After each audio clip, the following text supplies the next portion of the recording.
Welcome to the Coaching Gold Podcast. I'm your host, Dr. Rudy Jackson, along with Mr. Dorian Cunion. On this episode, we have a special guest, Miss Brittany Brown. And we want to start by welcoming Brittany and by asking her to introduce herself to our audience. Well, thank you for that warm welcome, Rudy, and happy Friday. Where do I start with introducing myself? I always tell people, I come with a lot of energy, so I apologize in the beginning of probably most all my workshops and things that I do. But, I am just a person who likes to see other people win. And that is just who I am through and through, whether I'm showing up as a coach or if I'm showing up as a best friend or a wife or a mom. That's my ultimate purpose on this earth, is just to help others succeed in whatever they have on their path. That sounds great. I think Dorian and I are here for the exact same reason. I think every coach out there is just ultimately wants to see other people win. So I think that's a great way to kick off this show. And so I'm going to start with our very first question, which is always, what led you to become a coach? Well, I picked up a book one day in CVS, and it was called Successful Women Think Differently. And it was written by another coach as well, named Valerie Burton. And at that time, I just had gotten out of a very toxic relationship. And I looked at the book and I said, well, maybe it could help me get back on path and figure out what I need to do to be successful, because that is my ultimate goal in this life. And I picked up the book thinking that I was going to be told everything to do, and I was introduced to self-coaching through what we all have learned is through powerful questions, right? Looking inward. And that was my first introduction to kind of self-coaching myself back. Picking myself back up by my bootstraps and rolling back into college and being able to finish. And then I bumped into coaching again when I was a Scrum Master, and I found myself wanting to support my team, but again, not wanting to tell people what to do or have to be the know-it-all, but trusting them that they had the answers, but how could I be able to support them in that? And that's kind of where I've been ever since, is in this space of, and allowing people to trust themselves. That's great. Dorian, you want to take the next question? Yeah, I absolutely love that. I think it's really important to understand the reason that people got into coaching. And what I'm hearing there is that you really love to help people kind of figure out the answers on their own. Since you've become a coach, how has the world, at least the way you look at the world, changed? Yeah. So before I was a Scrum Master, I was a team lead and I was a senior data analyst. And I thought that I was the person who had to know everything. I needed to show up as the person who was the sneeze and had all the answers and had all the solutions. And what coaching really humbled me in is you don't have all the answers. You don't know everything. And actually, most people or clients that you're working with, they have the solutions already to solve their own problems. You're just put here to kind of be a helping hand doing their path. I think that's critically important, because a lot of times people are trying to figure out what exactly does a coach do. And, what you're saying is that coaches are going to necessarily give you all the answers. They're going to help you find the answers on your own and then be able to move forward. Yeah, definitely. One thing I hear a lot from my clients when they leave is like, the one thing I probably didn't come to you for was confidence, but that's the one thing that you gave me, was just to believe in myself. And I just always say, you already had it there. I just hope to pull it out. That is awesome. Dorian, you may start hearing this. This is becoming a recurring theme across the episodes we've already had, which kind of leads us into that next question about impact, because as we think about the thing that we're trying to help our clients understand about themselves and tap into what they already have, that still leads us to a different place of the impact that we'd like to see. And so, Brittany, we'd like you to kind of talk a little more about that. In addition to revealing those things to those clients, what impact do you want them to have or do you hope that they would have once they get a better understanding of what they actually have? Well, I lived or at least I thrived in the quiet transformations, the quiet pivots. Again, the things that maybe people didn't necessarily thought what they were coming for, but it becomes like very clear to them. And I'm thinking about leaders who say like, oh, my days are bogged down. Like I never have time to really stop and think about and focus on the important things. And it's like, okay, the transformation may look like for them is learning how to pause, learning how to trust their teams a little bit more and setting intention and then trusting their team members to be able to solve the problem for themselves. Maybe it is a woman who wants to learn how to say no without always feeling like she has to have a justification or apology behind her saying no. Or a project manager who is okay with just scheduling a mental health break throughout the day, just like it's any other meeting on their calendar. That's important. Those are the type of transformations and stories that I love to see my clients go through and love to hear their feedback on as well. I always think about, one part of it is the strategy. It's like, what am I going to do? And then the other part is the mindset as far as, okay, I really have to believe that I'm capable of doing these things. You mentioned that the topic for today is work productivity. What are some of the ways that you help your clients get the most essential things done? Yeah, well, one thing that I don't like to think about is what I help them do is to be able to have a better checklist. Right. Even though we may focus on productivity, we may focus on making sure that you are prioritizing things correctly. It is not essentially just making sure that you just rearrange your checklist. It is about you reclaiming the urgency that's over your life. So for high achievers, even like myself, what I've seen is we are overperforming in environments that reward burnout. So we're giving more and more, but we are stretching ourselves thinner and thinner. And we're rewarded for that. Maybe at work, we're rewarded for it and we feel great because we get the promotions and we get the bonuses and, all those accolades. But then when we go home, we're totally exhausted and we don't have time for those other things in our life. And so what I have created is a program called Recharge and Thrive. And it's giving professionals a new blueprint to look at the way they show up for themselves, not only just in their career, but also in their lives as well.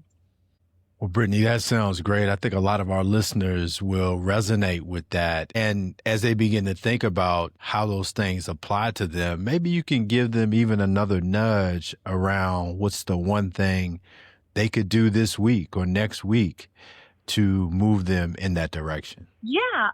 Well, I would say the one thing they can do is probably download my 30-day reset for high achievers and professionals. It will probably give them a great start. And it focuses on just building in micro habits that really help you kind of tune into your nervous system. Like when I think about my Monday morning, what is my body telling me about that? Right. And one of the fan favorites that I get back for feedback from the reset is day 5. And it really talks about setting a clear goal. But then we're also going to protect that goal as well. And I tell them, protect it like you had a meeting like with the CEO or the president of your company. And you wouldn't let anybody or anything come against this meeting getting moved off your calendar. You're going to protect that goal just like that this week. So you're going to schedule intentional time on your calendar so you can be able to focus on it. Vocalize it. If you need to tell your team members, hey, look, Monday on Tuesday, I'm head down. You guys need to be able to work it out. Be vocal about what you need from your family members. What support do you need from them to be able to get it done? I think that is one thing that we all, even myself, could probably put a little bit more intentionality into is protecting the thing that we say that's going to move the needle for us. Okay. So what I heard is setting the clear goal and then protecting that goal. Yes. Okay. What do you wish more people knew about protecting that time just for yourself to like think and reflect and recharge? You know what? I recently had a client that said to me, I am afraid to walk away from my computer because my team is going to think that I'm not there to answer their questions. And she just simply wants to go take a walk. She just wants to be able to take a 15-minute break and go take a walk. And so I said, well, let's put it on your calendar. Let's go out and take a walk and let's see what happens during that 15 minutes tomorrow. Right. And then the next day after that. And you know what she came back and said? Nothing. Nothing exploded. No one lost, no one went crazy. Nothing went haywire at work. My team members went on just about their day like normal, right? And so I think what it is we think again that we have to be there all the time for work, we have to be available for the questions. And that's really just not true. It's okay that you're able to take that time for yourselves. It's telling ourselves a different story. The story she was telling herself is my team members need me. And that may be true, but they don't need you for the full 8 or 9 hours in the workday. That 15 minutes can be yours, and the rest of else you can be able to, devote to the team. I love that because I feel like our stories are what drive our behavior. And I always tell clients, like, it's important to differentiate fact from fiction. Mhm. And the only way you can kind of, figure out fact from fiction is do some tests like that. So I love that. Brittany, thanks for all of that good information. At this point in our episode, we want to shift gears a little bit and we want to give our guests an opportunity to ask a question to Dorian or I. And it can be about work productivity or it could be specifically about, getting essential tasks done or something else. So we'd like to open it up to you and let you ask us a question. Oh, nice. I get to put you guys in the hot seat a little bit, huh? Yes. All right. So my first question up is going to be for Dorian. What does essential tasks look like for you these days? And how do you know when it's truly essential? Yeah, I think that's a great question. As my business has kind of continued to grow and evolve, it's shifted as far as what I think is essential. Early on, there was a lot of things around social media and just trying to get my brand out there. Right now, for me, what's truly essential is providing the best service to my clients. I read a book last year called The Prosperous Coach, and it emphasized that the best thing that you can do to grow your coaching business is just a coach. So all of my focus and attention is on making sure I understand what my clients' needs are, making sure I'm prepared for the coaching session, and making sure that I'm showing up as the best person I can during the coaching, because I truly believe that if you are helping people solve problems and you're helping them get insight, and I love what you said earlier, if you're helping people become more confident, then at some point they don't need coaching anymore. But then they're really apt to say, hey, this guy helped me out a lot. You should check him out. He can help you build confidence and accomplish some of your goals. Yeah, good stuff, right? One of the old rules when we were becoming Scrum Masters is you're supposed to coach yourself out of a job, right? Your team Yeah. gets so good, they don't need you anymore. So you're right about that one. All right, Rudy, this one's coming up for you. Do you ever notice how your body reacts when you think about your to-do list? Wow, that's a great question. And if I'm being honest, I think the honest answer is no, because I tend to live in my head a little more than probably staying more in touch with my body, my physiology. It's ironic that we just had a coach on who, in the last episode, who focuses on semantics.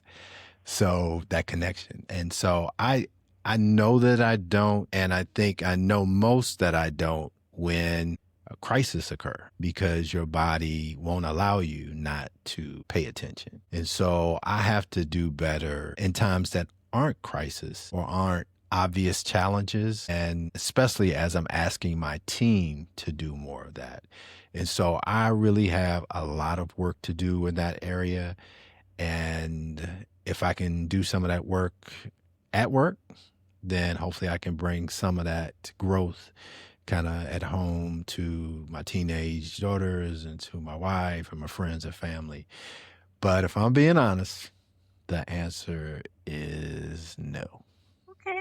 All right. Well, I applaud you for your honesty, but I also do want to challenge you too to just take a couple of minutes each morning to just jot down 1 to 3 things that are the essential for you to get done, and see how your body reacts to each time that you write one of the statements. All right.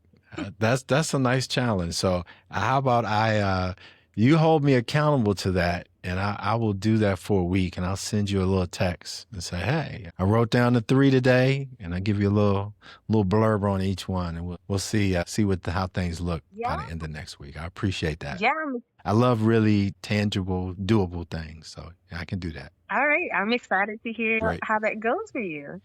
All right. I'm Uh, going to throw this out to the room. Either one of you guys can answer.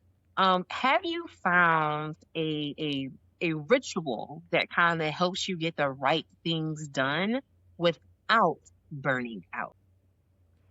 Yeah, I'll take this one. And I appreciate the challenge that you gave, Rudy, especially with this being Men's Mental Health Awareness Month. I feel that a lot of men are like kind of taught from being little boys to kind of hide their emotions or ignore their emotions. And when we do that, then we get out of touch, stress builds up, and we don't show up as the best versions of ourselves. When I worked for 7-Eleven, I didn't realize how much I had burnt myself out. Like I was on the road all the time. I was grinding hard and I was trying to be everything to everybody and wasn't really taking care of myself enough. Once I kind of left corporate America and was able to get into coaching, I was able to kind of establish this real wellness routine that really helped me out a lot. So I won't say every morning, but I'd say about 4 to 5 days a week, I wake up, I burn some incense, I do some meditation, and then I do some journaling. And it allows me to pay attention to what's going on with my body, be aware of the things that are going on in my mind, and help me to kind of build that sense of calm so that I can recognize when I'm not being calm later in the day. And over the course of, the 2 or 3 years that I've been doing this, I find that during the day, if I am a little bit elevated, I'm able to identify that quicker, and then I actually have strategies for bringing myself down. So it's still a work in progress. There's still days that are overwhelming and that I'm not at my best, but I feel like that routine has really helped me to be more productive and to really focus on what are the essential things. I love that, and especially you pointing out that it is Men's Mental Health Month too. And just a little tidbit, because you mentioned something right at the end that I think is a good gem for us to dig out a little bit more, is you said, I have some practices or tools that I use to be able to calm myself down. Can you share just one of those with the audience? All right. So, about 2 years ago, I did the positive intelligence coaching training, and it's a book on positive intelligence, and it's all around identifying your saboteurs and building strategies for when your saboteurs show up. So one simple one, and this is something that you can do anywhere. You rub your two fingers together with so much intentionality that you can feel the ridges of your finger. And what's interesting about that is when you do that, you stop thinking about whatever you're thinking about. You start just focusing on grounding yourself in that sensation in your fingers. And you can't always, reverse course. If you're angry, you can't always just be happy, but you can at least get yourself to stop the thoughts. And that rubbing of the fingers is a simple exercise that I encourage people to try. Try it when you don't need it. And then in those moments where you're super stressed and you're feeling anxious or overwhelmed, you could do that to try to ground yourself in the moment and try to, stop the sabotaging thoughts. Oh my gosh, that was amazing. Thank you for sharing, Dorian. And thank you guys for allowing me to be able to ask you guys some questions. Uh, we're finding this is one of the most valuable parts of each one of our shows. So we appreciate being put on the hot seat today. Yeah, I really do appreciate it because we want to make sure that we're giving people actionable tips, and we want to make sure people are seeing the value of coaching. So those were some great questions. Typically, when I have new clients and we're starting, there's a couple things that I feel like they're getting right. From your experience, when somebody's seeking you out as a coach, what are some of those things that you feel like they get right just from the start? One of the things that I feel like all my clients just they get right is the openness, right? I even had a particular client that came to me through and be referred through performance. So they were told that they needed to start working with a coach for performance reasons. So they didn't opt in to do coaching. And so and they had already had previous coaches. So, it's been told to me like, oh my gosh, they're going to be so horrible to work with. And our first conversation was so pleasant. And what this person said to me, he's like, you know what? I'm open. I'm ready this time to kind of look at this journey different as working with the coach. So I think openness is the first thing that people get right. And to be able to explore. So all of us throughout this conversation today have talked about things that we've tried out, that we've put into place. And it doesn't mean that it's always going to work out for us. It doesn't mean it's going to be the best thing for us to keep going forward. But the experimentation of just saying, I'm going to try it for a set amount of time gives you feedback to know how you want to move forward. So I think those are the two things that clients get right, is to the openness to explore different things and to understand maybe what may come out of what may come out of that from discovery. That's one of the things I love about coaching is it gives you the opportunity to practice, because what I find is a lot of my clients, they don't have the confidence. And when they are open and say, hey, I just don't know how to have this conversation, then it's like, okay, well, let's practice. Like, you tell me what you think you would say, and then we can kind of role play it. And there's a lot of benefit from having someone that you can trust and just be vulnerable and honest with. So I agree with you on that one. Oh, yeah. And I love role playing. That is one of my favorite things to do as a coach.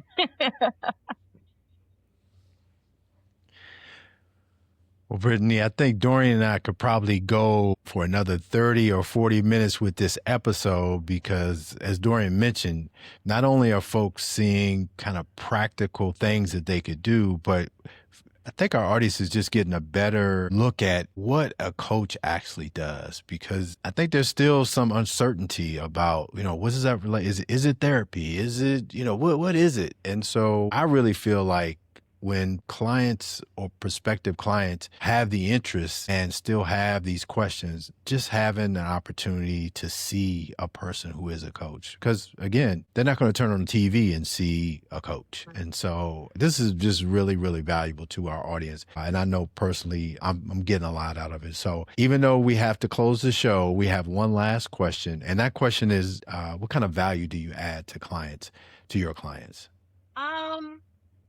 Actually, I don't think I add any value to them. I think they already come with the value. I just help them pull it out and shine it and buff it up just a little bit more. Okay. Recently I had a client who came to me. She was going for a job. She was transitioning from being in the retail kind of grocery space, and she wanted to get into the IT product management space.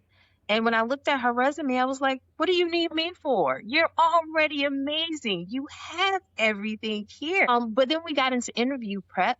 It was, how do we tell your stories, right? You have these awesome experiences and great things that you've done, but how do we map them into stories? And so I really just work with her to just create her star stories to be able to shine through just a little bit more. So I think clients come to me already perfect as they are. And a lot of them tend to be servant leaders who they're looking for a shift.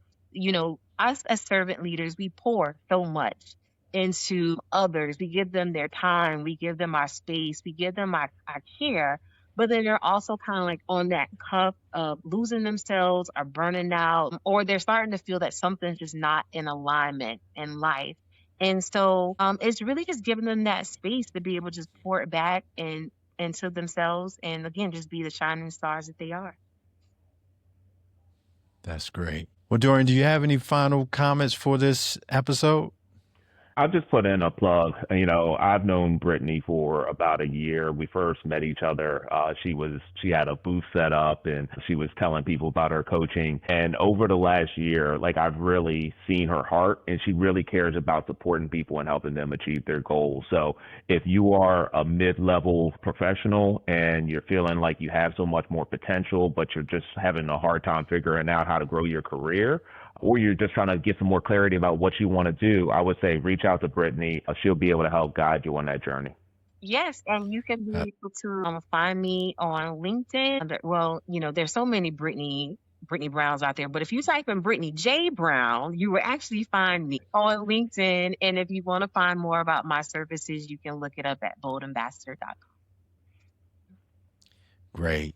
So you did the lead in better than I could have done. But the key here I see is Brittany J. Brown. LinkedIn is our best friend.